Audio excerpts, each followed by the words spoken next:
Bem-vindos, bem-vindas ao Imob Podcast. Hoje nós temos a alegria de receber uma mulher que é uma leoa. Nós estamos recebendo hoje a Ana Garrido. Ela vem nos presenciar com a presença dela, vai contar um pouquinho da história dela, vai falar um pouquinho de mercado financeiro, vai falar principalmente também do livro dela, o Leoas. O Leoas que já fez sucesso na Bienal de São Paulo e agora nós vamos trazer mais dele para o nosso mercado aqui de Minas Gerais, para você que está aí na nossa audiência. E o importante da gente conhecer o livro é pelo autor. Então a gente veio conversar com a autora do Leoas. Bem-vinda, Ana. Muito obrigada. É um prazer imenso estar aqui. Estou muito honrada com esse convite e eu espero de coração que faça diferença aí, tanto o livro quanto a minha experiência e quanto essa experiência única de estar aqui com vocês. Obrigado. Bom, Ana, me conta um pouco da sua história antes do Leoas. Como que veio essa inspiração? Mas me conta um pouco de quem é a Ana Garrido, para o público saber quem é você. Vamos lá, pergunta profunda. Olha, a gente tem algumas versões, né? Nós temos a versão de quem a gente acha que é, do que as pessoas veem que a gente é e do que a gente sente e de fato faz acontecer. Eu me vejo como uma sonhadora, porque eu sou aquela pessoa que ainda acredita no extraordinário da vida. E isso hoje é utopia por aí, né. Uhum. Então eu me sinto uma pessoa muito forte, com muita coragem e muita intensidade. No meu campo profissional, eu me especializei em investimentos e planejamento financeiro, eu sou formada em administração, tenho pós-graduação em desenvolvimento humano. Mas eu sou movida muito mais pelo propósito do que pelos títulos, né. E o meu propósito hoje é mostrar para as pessoas que elas são capazes de construir a vida que elas querem, se elas acreditarem em si mesmas e buscarem a força interior que elas já têm, mas às vezes a gente não consegue acionar. Como que eu era antes, né, do livro Leoas? Eu estava lá numa mesinha, trabalhando incansavelmente com números e engrandecendo contas bancárias. Depois do Leoas eu quero engrandecer de fato almas e vidas. É muito interessante, né? A gente que trabalha em mercados, que trabalhando em mercados, fica parecendo que a gente sempre trabalha com finanças, mas querendo ou não, a gente acaba tendo que cuidar de pessoas, né? Eu falo muito, hoje a gente trabalha no mercado imobiliário e fica parecendo que é o mercado do prédio, que é o mercado da casa, que é o mercado do lote, mas na verdade o mercado são de pessoas. E cuidar de pessoas é sim um grande propósito, né? É muito interessante porque hoje a gente vê a sociedade um pouco sem propósito, um pouco sem valores, e parece que as coisas não vão sendo construídas. Na Bíblia diz que a mulher virtuosa, ela tem como característica o trabalho e o cuidado com a família. A Bíblia também fala num termo muito interessante para quem trabalha com construção, que eu já tive construtora, que a mulher sábia é dificular, a tola derruba com as próprias mãos. Sim. Como que foi fazer gestão de trabalhar e gestão de família? Eu sei que você foi mãe jovem, né? Como que foi essa questão de ser mãe jovem, ir para o mercado de trabalho e ainda cuidar de família? No começo foi só confusão, né. De fato eu fui mãe muito jovem, foi há 24 anos atrás. A sociedade naquela época tinha um julgamento muito mais severo do que hoje, as oportunidades eram muito limitadas, e foi sem dúvida o maior desafio que eu já tive na vida, mas também foi a minha maior fonte de amadurecimento e de alegria. Então, eu sou muito grata por tudo isso. No começo foi confusão, porque é muito difícil a gente se adaptar a um novo mundo, uma nova visão de vida, a um novo amor que nasce ali no nosso instinto materno, que é maior e supera todas as outras coisas que a gente já viveu antes. Mas a gente vai ajustando no caminho, Deus vai dando direção, a gente encontra pessoas também que nos apoiam e que vai tornando essa jornada um pouquinho mais leve, e as coisas aos poucos vão acontecendo, né. Hoje, eu não tinha essa maturidade naquela época, eu fui construindo, mas hoje eu uso 2 premissas que me ajudam muito a me organizar. A primeira delas eu acho que é o autocuidado, porque eu acho que nem é só uma característica da mulher em si, mas a gente quer abraçar o mundo, né. E a gente não precisa equilibrar todos os pratinhos e fazer tudo ao mesmo tempo sozinha. A gente pode pedir ajuda, a gente pode delegar. Às vezes a gente pensa que está sendo, super eficiente tentando fazer tudo ao mesmo tempo, mas o fato é que se a gente não estiver bem, nada ao nosso redor vai funcionar bem. Eu gosto muito de usar o exemplo do avião, né, em caso de emergência. Primeiro coloca a máscara em você, para depois você ajudar o outro. Então eu acredito muito nisso, de a gente ter um tempo de se cuidar, de olhar o que que a gente precisa, o que que nos deixa bem, o que que nos deixa forte para executar e fazer, consequentemente, o nosso redor também ser forte e edificar o lar como a mulher sábia faz. A mulher sábia, ela é sábia justamente porque ela se cuida e ela abençoa. Na Bíblia também fala que a mulher não só edifica o lar, mas ela abençoa todos à sua volta. Para a Uhum. gente ser bênção, a gente tem que estar vivendo essa bênção, né. E um outro ponto é dividir as responsabilidades, porque a gente se cuidando e sabendo dividir, entendendo que isso é inteligente, a gente não é eficiente fazendo tudo sozinha. A gente é muito eficiente e inteligente dividindo e fazendo muito bem a parte que cabe a cada um. Eu acho que isso organiza a vida como um todo, o dia a dia, a rotina e torna tudo possível, sem surtos. E como que veio aí a transição, né, mãe nova, depois teve que escolher um mercado de trabalho. Como que foi a escolha pelo mercado financeiro? É bem curioso e Lá atrás, né? engraçado isso. Uhum, Eu fazia faculdade. E na época que eu ingressei na faculdade, eu trabalhava num hospital, um hospital super renomado em São Paulo. Por ser um dos melhores hospitais e ter todo aquele status, eu achava que estava num lugar maravilhoso. Quando eu entrei na faculdade, eu comecei a me relacionar com pessoas que eram do mercado financeiro. E aí eu observei que eu trabalhava muito mais em carga horária, fazia plantões às vezes aos finais de semana, tinha uma série de responsabilidades, com vidas que você lida com muita tristeza dentro do hospital, então é uma uhum. carga emocional também muito grande. E eu via os meus colegas ali da faculdade trabalhando uma carga horária muito menor, ganhando muito melhor, e eu vi que o status de estar no melhor hospital não era tão legal comparado a você ter uma vida financeira mais sólida, ter uma carga horária menor que te permite viver outras experiências, outras coisas também, conciliar melhor a vida como um todo. E eu decidi que eu queria muito entrar no mercado financeiro, mas quando chegou no final do ano, o pessoal recebeu bônus, que é a famosa PLR. Uhum, A PLR é a participação nos lucros e resultados que o banco sim. distribui. E aí o pessoal compartilhando na maior alegria que receberam PLR, teve um dos meus colegas inclusive que recebeu o valor suficiente para trocar de carro, eu nem carro não tinha naquela época, eles compartilhando experiências de viagens, de coisas que para mim eram inatingíveis, eram muito distantes da minha realidade. E aí naquele momento eu decidi que eu precisava, eu não só queria, mas eu precisava, e eu decidi que eu ia fazer qualquer coisa para estar naquele círculo. Falei: "Não, eu tenho essa visão, eu tenho esse conhecimento de que existe esse caminho e que é dessa maneira. O que que eu preciso fazer para me capacitar e para estar à altura de alguém que eles querem lá dentro?". Aí eu comecei a perguntar: Uhum. "O que que você faz? Como? Como que entra no banco? O que que eles precisam? O que que uma pessoa precisa ter? Qual que é o diferencial? Me ajuda, se eu fizer uma entrevista, o que que eles valorizam mais?".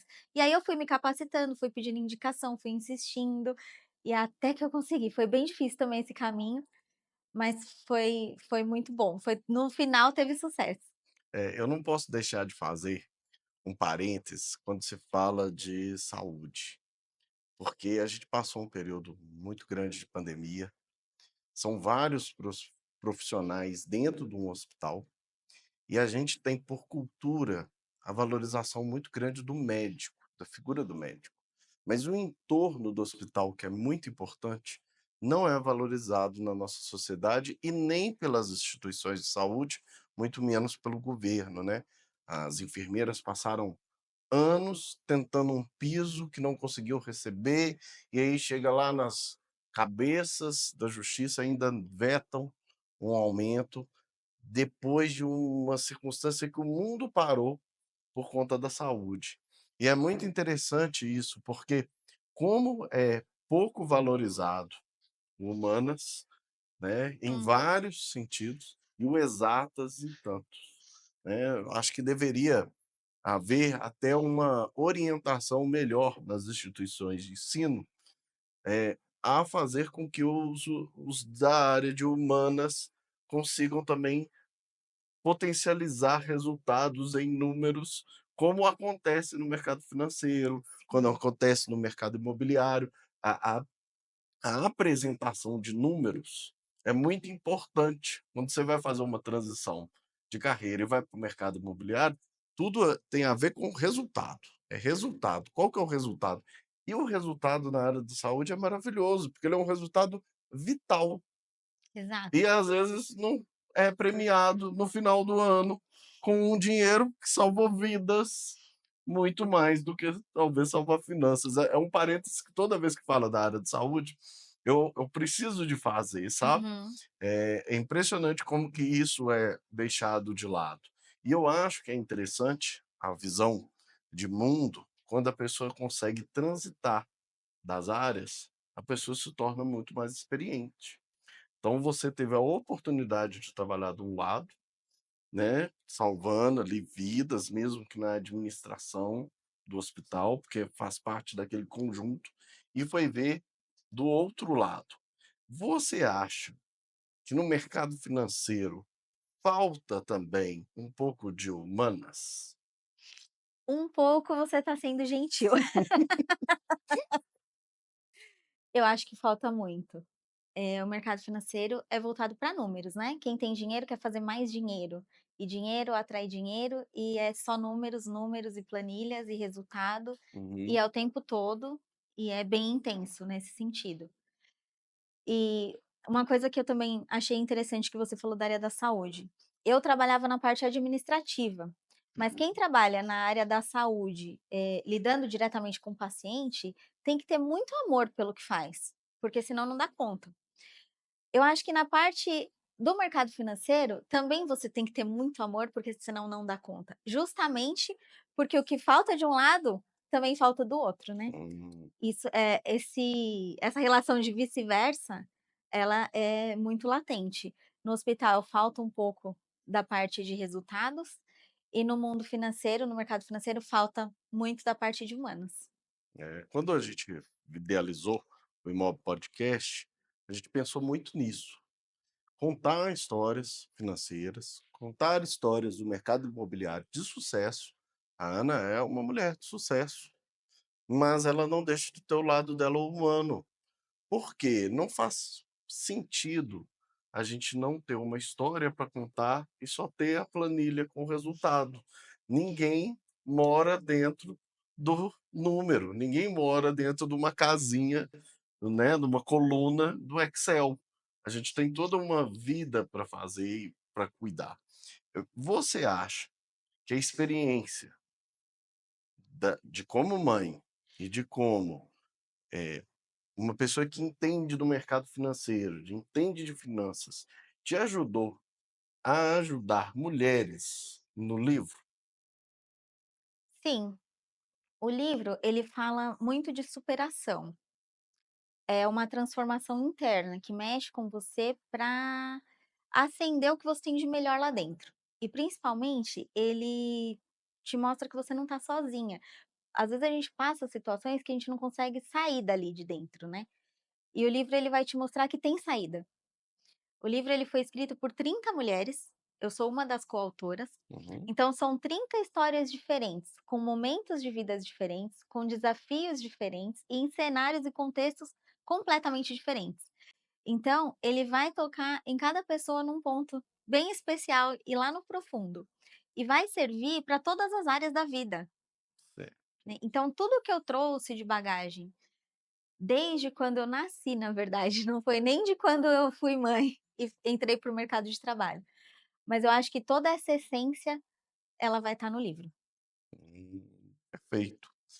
Bom, eu sei que hoje você está com uma família, você saiu de São Paulo, veio para Belo Horizonte primeiro e depois Nova Lima. Isso.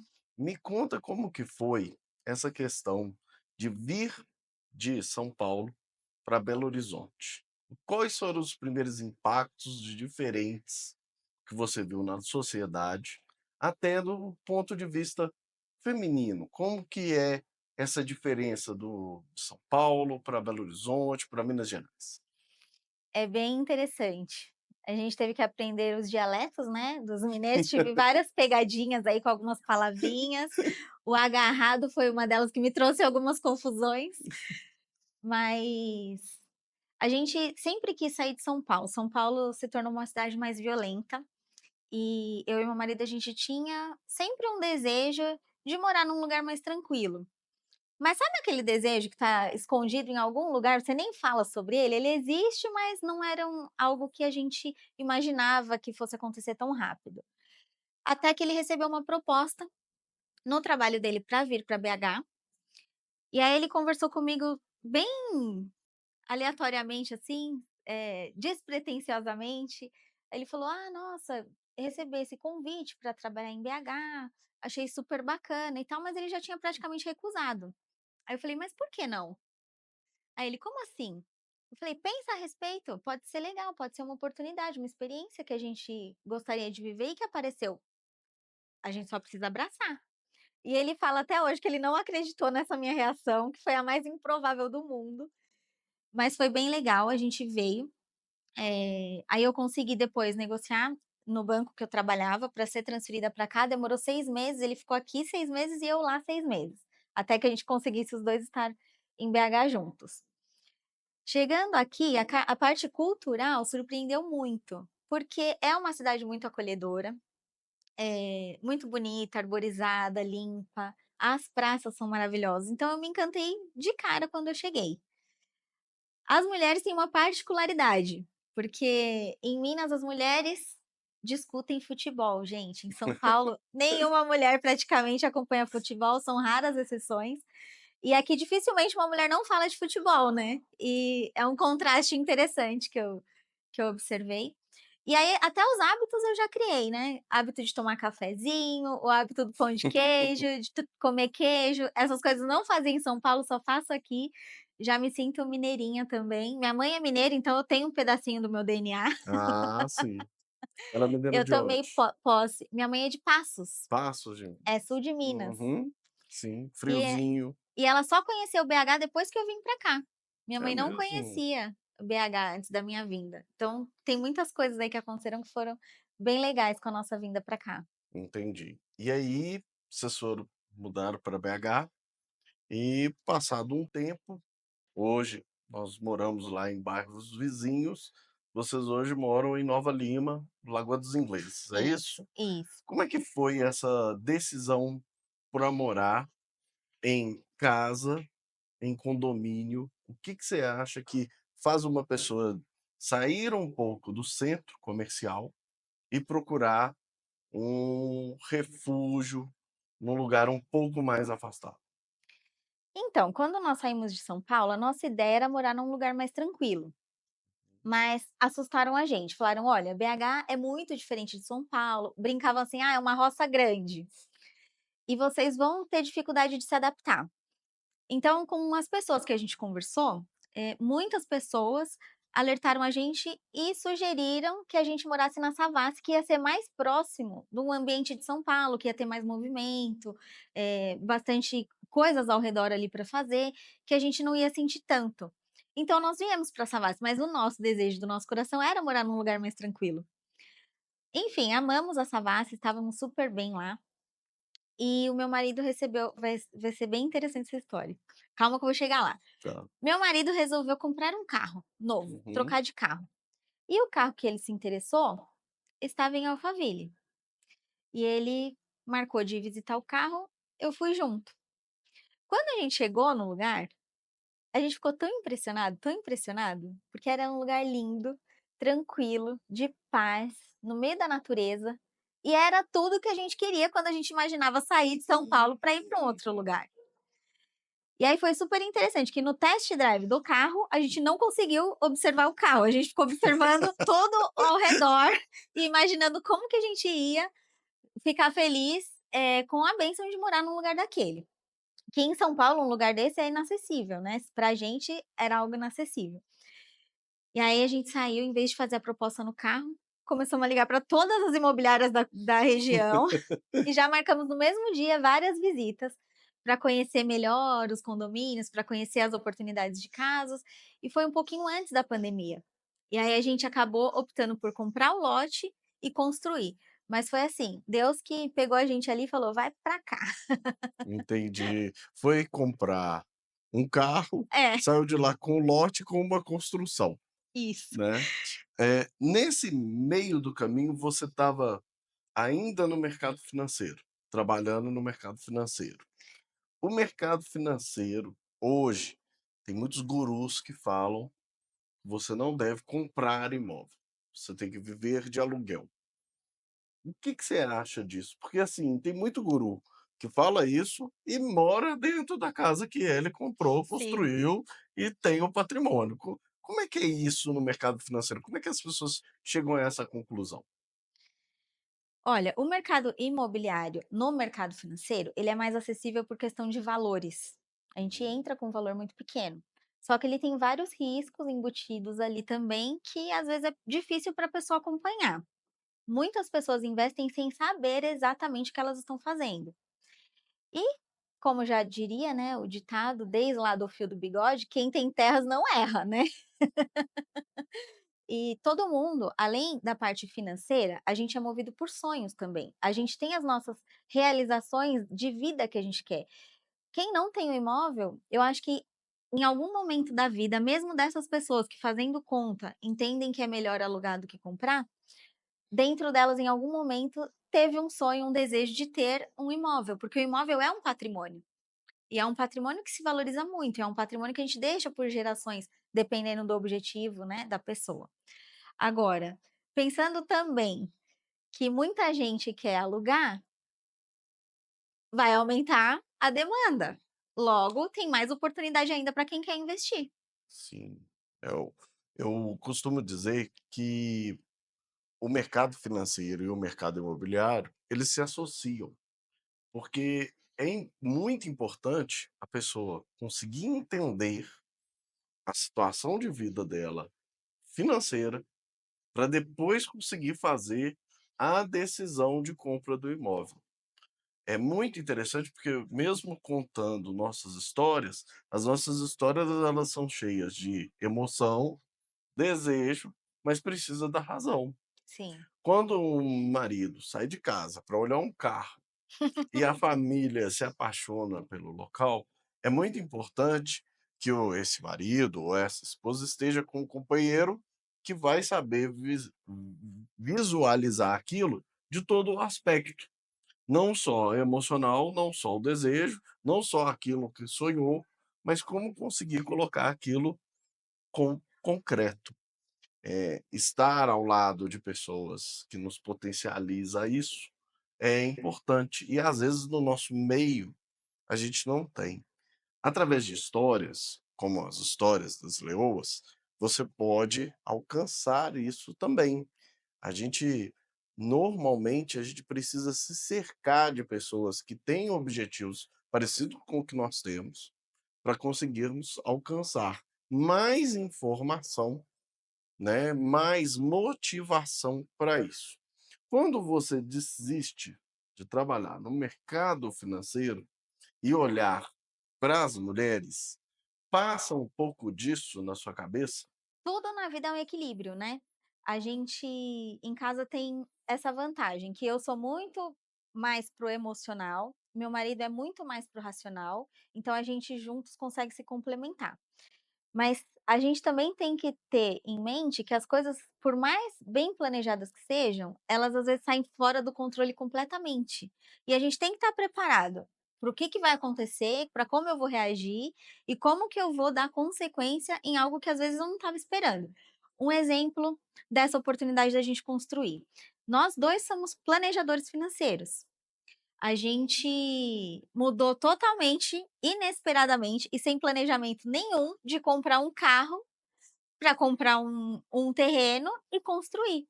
Mas a gente tinha ciência, eu, de que eu seria muito feliz ali, e ele com os números, muito mais, porque ele é mais racional, ele precisa de dados para Uhum. somar a esse sonho, a esse desejo, de que a gente conseguiria num determinado tempo, e começando a planejar ali. Porque quando a gente compra um lote, a gente tem toda uma parte de projeto para aprovar, prefeitura, condomínio. Então a gente teve foi perto da pandemia também, então estava demorando mais esse processo. Isso ajudou, porque a gente teve um ano para aí sim planejar, montar um plano de ação, ver da onde que a gente ia ajustar os números para caber uma obra na nossa vida que não estava programada, Sim, e fazer isso acontecer.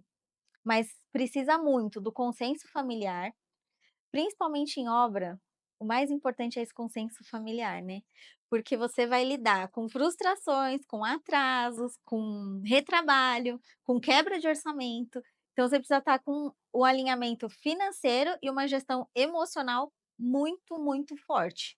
certo. Construir é sempre um desafio. Construir uma vida, construir uma família, não seria diferente construir uma casa, né, a gente constrói a nossa história e a gente acaba resumindo tudo, às vezes em números, no mercado financeiro, sendo que, na verdade, na área da vida, não é só aquela planilha ali para viver, para tomar as decisões e tudo mais. Eh Mesmo no mercado financeiro, eu sempre quando eu fazia consultorias, nas instituições, eu falava: "Olha, a única coisa que é certeza é que tudo vai mudar no meio do caminho, porque as projeções mudam, o cenário muda, tem várias coisas que vão acontecendo que a gente não está prevendo, não tem como a gente prever. O pessoal fala: "Ah, o dólar vai a X, o IPCA vai a tanto, os juros vai a tanto", mas isso muda, daqui 2 meses já mudou tudo. sim. Então por isso que é importante a gente ter mesmo, né, esse equilíbrio. E como se manter atualizado nessa questão financeira hoje? Hoje, você não está lá mais no mercado financeiro. Como você se atualiza? Eu acompanho casas de análises, mas para as pessoas que não são do mercado financeiro, eu gosto de construir. Gosto, fazia isso, né, hoje eu só gosto. Mas ainda dou dicas nesse sentido. O ideal é construir uma carteira de investimentos que passe por todos os cenários, e considere que eu não sei o que vai acontecer lá na frente. Porque se você constrói algo pensando que vai acontecer uma situação A e acontece B e você não está preparado, você vai ter prejuízo. Mas se você se prepara para todos os cenários, que é onde a gente fala de diversificação, Uhum, aí independente do que aconteça, vai ter uma onda, você vai passar pela arrebentação e vai ficar bem. entendi. Você divide os cofrinhos, É. né, tu precisa estar sempre antenado para não colocar todas as moedas num pote só, aquele pote não está no momento bom, o É seu igual pote está na obra, a pronto. gente vai faz um cronograma, aí chove, atrasa, Uhum, né, não estava previsto. Acontece uma situação A ou B, um prestador de serviço que ficou doente, sim, vai acontecer na vida, na construção das coisas, nos sim. imóveis, no mercado financeiro. O que eu acho legal da gente construir, né, e construir histórias, construir relacionamentos, é que chega num ponto da vida da gente que a gente consegue olhar para trás e se orgulhar ali de tudo que foi sendo construído. É nessa hora que a pessoa tem motivações para talvez alterar, fazer uma transição de carreira ou trabalhar com outras coisas. Teve algum momento que você virou e falou assim: "Não, agora eu não vou mais mexer com o mercado financeiro e vou cuidar de influenciar mulheres"? Teve. Eu acho que na maioria das vezes, a gente só se movimenta na dor. Quando acontece alguma coisa muito contrária ao que a gente quer, da nossa vontade, ou que mexe com nossos princípios e valores, a gente dá um basta, ou quando obrigatoriamente a gente é levado para um caminho que a gente não tem opção e muda. Na maioria das vezes eu vejo dessa forma. Mas a gente não precisa chegar nessa forma, né. Eu me baseei no seguinte: eu quero ter uma vida nesse padrão, A, B, C, nã e fiz a lista. O que eu tô fazendo hoje, tá me levando para isso? Não estava. Então eu decidi mudar. Eu fiz um planejamento financeiro para que eu pudesse ter um respaldo, né, enquanto eu fizesse essa transição, Uhum, e por isso que eu defendo tanto a educação financeira, porque se você tem um planejamento bem definido, você tem liberdade para tomar as suas escolhas. Aí você não precisa chegar lá no fundo do poço ou que alguém faça a opção por você e você não tenha mais nenhuma alternativa. Você tomar as rédeas e falar: "Não, eu quero isso, eu vou construir de que forma? Eu vou fazer assim". Então eu fiz um planejamento que me desse respaldo para que eu conseguisse fazer essa transição e fazer coisas que me levem aonde eu quero chegar, que eu vi que aonde eu estava não estava me levando para esse caminho. entendi. A pessoa que não sabe fazer esse planejamento financeiro, o que que você indica para ela? Ela tem que buscar um profissional habilitado, porque tem muita gente que não sabe o que está falando e que não tem nem certificação e nem experiência, mas escuta de algum lugar sem saber o contexto e sem o embasamento, repassa, e aí muda totalmente o sentido e, infelizmente, leva a muitos prejuízos. E a gente não pode brincar com a vida das pessoas. O planejamento, ele vai dar consequência à realização de tudo que a pessoa quer construir ou não, né, então eu acho que é uma coisa muito séria. E o que eu mais vejo e que mais me machuca é isso, são pessoas que não têm capacitação, falando e orientando erroneamente. Então buscar um profissional que seja capacitado de fato, que tenha habilitação, pergunta: "Ah, qual que é a sua formação? Qual que é a sua especialização? Quanto tempo você está no mercado?", porque aí você vai saber qual é a experiência da pessoa. "Ah, você já trabalhou aonde?". É bacana fazer isso. Você não vai num médico operar seu coração, Sim. numa pessoa que saiu da faculdade agora e nunca operou ninguém. Uhum. Então não dá também para você colocar a sua vida financeira na mão de alguém que não está capacitado para isso, né. Mas você tendo orientação de alguém sério, ético, comprometido e que sabe o que está fazendo, você vai conquistar grandes coisas. Certo. É interessante, né, como que você fez o planejamento para chegar até aqui, e aí eu tenho que fazer uma outra pergunta: qual é o planejamento da Ana Garrido para agora? Qual que é o futuro dela? O que ela pensa no futuro? Olha, eu me vejo expandindo bastante essa ideia de impactar pessoas, criar programas, criar e expandir programas que ajudem as pessoas a conquistarem o que elas desejam, porque às vezes a gente pensa que é quem ganha muito. Não é sobre quanto a gente ganha, é o que a gente faz com o que a gente ganha. É o quanto a gente guarda, é como a gente vive, são os nossos hábitos, né, no dia a dia, o nosso comportamento que nos leva para onde a gente quer chegar. Só que eu acho que as pessoas não conseguem, ter a visão disso, e não é culpa delas. Se eu não tivesse um espelho de alguém na faculdade que me mostrasse que trabalhar no banco era promissor, eu jamais saberia, talvez eu estaria no hospital até hoje. Uhum. Então, que eu possa ser um espelho para muitas pessoas e que eu consiga ajudá-las a escalar a vida, assim, para chegar no extraordinário de cada uma mesmo. Sim, ótimo. Hoje, as pessoas começaram a absorver o livro aí, Leoas volume 2. Como que foi essa repercussão para Ana no dia a dia? O que você tem recebido das suas leituras?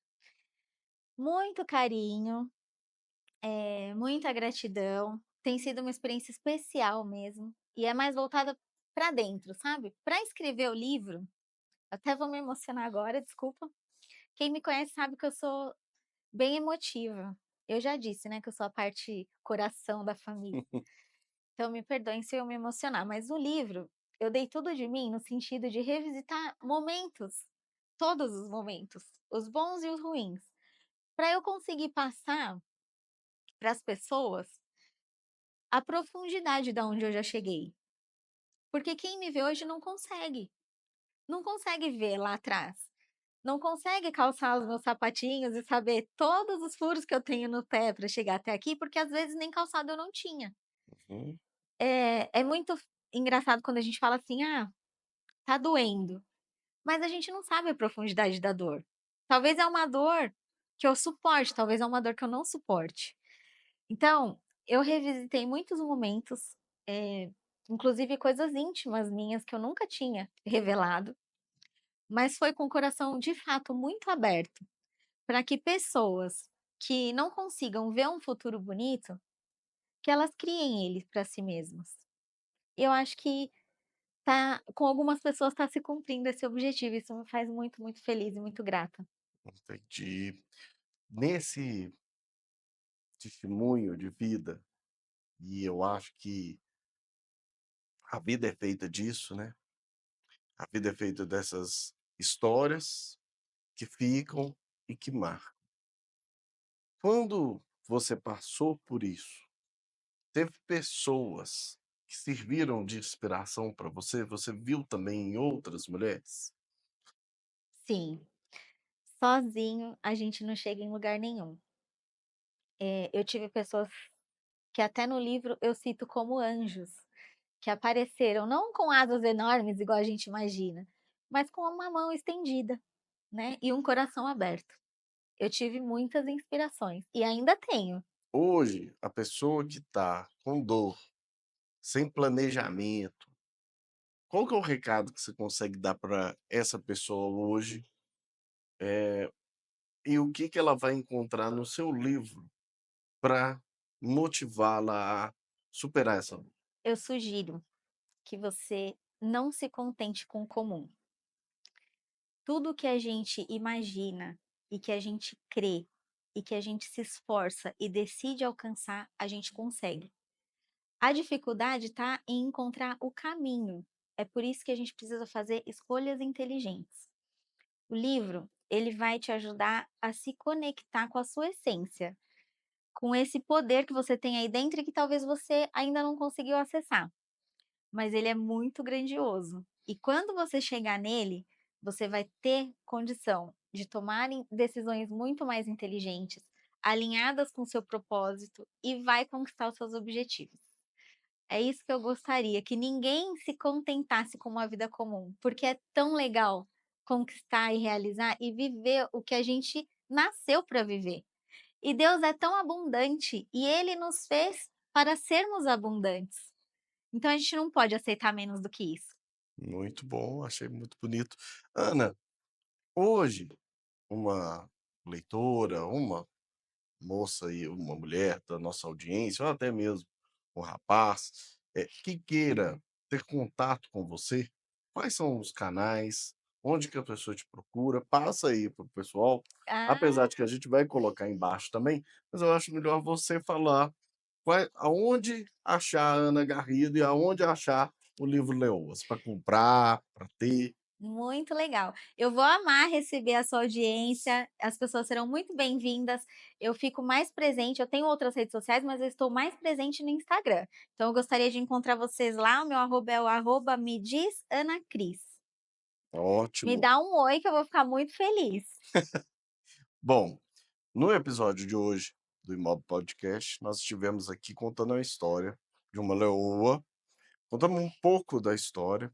Você viu aí que é muito importante o planejamento, até para sentir todas as emoções, é importante fazer um colchão de planejamento, né. O Imob Podcast, ele nasceu com esse desejo de, através de histórias, motivar você a crescer como pessoa, a crescer financeiramente, também na questão do patrimônio. Eu quero agradecer a presença sua hoje aqui conosco. Foi um prazer, foi uma conversa que acabou fluindo normalmente. Acho que teríamos mais para conversar, Vamos Se ter que fazer bobear outros episódios, eu acho. pois é, e como tem o Leoas volume 2, eu acho que nós vamos precisar do Ana Garrido volume 2, volume 3, Isso. aqui para a gente bater o papo. E muito obrigado pela presença novamente. Eu que agradeço pelo convite, eu espero voltar mais vezes. Pode fazer esse pedido ou não? Pode, pode sim.